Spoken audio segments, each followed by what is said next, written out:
নমস্কার বন্ধুরা, আজ আপনাদের জন্য একটি স্পেশাল গ্রামীণ রেসিপি নিয়ে এসেছি। থানকুনি পাতার শুক্তো। পাতাগুলিকে বেছে নিয়ে জল দিয়ে ভালো করে ধুয়ে নিচ্ছি। আমাদের ধুয়ে নেওয়া হয়ে গেছে। ওইদিকে কুকারে আলু সিদ্ধ করার জন্য দিয়ে দিলাম। এখানে থানকুনি পাতাগুলিকে কুচি কুচি করে কেটে নিচ্ছি। কুচি করে কেটে নেওয়া হয়ে গেল। এখানে নিয়ে নিলাম কাঁচা লঙ্কা কুচি ও সিদ্ধ করা আলুগুলি ছিঁড়ে নিলাম।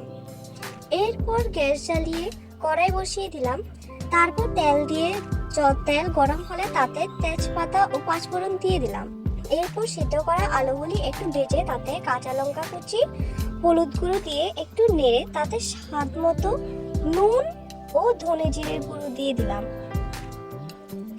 তারপর বন্ধুরা কুচি করে রাখা থানকুনি পাতাগুলি দিয়ে এটা আবার বেশি সিদ্ধ করলে এর গুণাগুণ চলে যাবে আর হালকা তেতো হয়ে যাবে।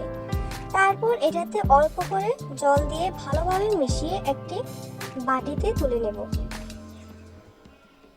বাস, আমাদের থানকুনি পাতার শুক্তো রেডি হয়ে গেল। রেসিপিটা কেমন লাগলো কমেন্টে জানাবেন। রেসিপিটা ভালো লাগলে লাইক ও শেয়ার করবেন। আর এমন নতুন নতুন রেসিপির জন্য আমাদের চ্যানেলটিকে সাবস্ক্রাইব করবেন। Thank you.